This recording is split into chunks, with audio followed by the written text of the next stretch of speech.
জমিয়ে জমিয়ে আমি একটা স্টিলের কোনো জিনিস কিনে নেবো। আগে যখন মানে বিয়ের আগের কথা বলছি, যখন আমার চুল পড়তো তখন আমি মানে আমার মাকে একদম বলে বলে মায়ের মাথা নষ্ট করে দিতাম, এবং মা ঘরোয়া কিছু রেমিডিস বানিয়ে দিতে এবং সেগুলো আমার মাথায় দিয়ে আমি ঠিকও হয়ে যেতাম। কিন্তু আমার ছেলে হওয়ার পর থেকে আমার প্রচণ্ড পরিমাণে চুল পড়ছে, এবং আমি কোনো রকমের ঘরোয়া কিছু মানে বানাতেও পারছি না আর কি, টাইমের কারণে। তো আমি একটা খুব ভালো একটা মানে আইডিয়া আমার মাথায় এলো, যেটার কারণে আমার চুল পড়া বন্ধ হবে কিনা আমি জানি না, কিন্তু আমার দুঃখ লাগবে না যে আমার চুল পড়ে যাচ্ছে।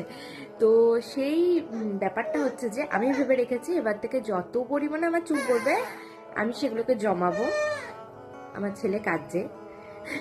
জমিয়ে জমিয়ে আমি একটা স্টিলের কোনো জিনিস কিনে নেবো।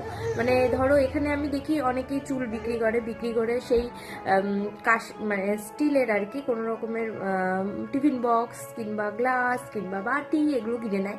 তো আমি ভেবে রেখেছি যে এখন এইটাই করব।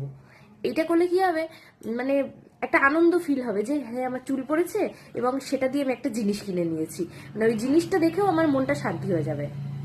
তা আমি এটাই এবার থেকে করবো।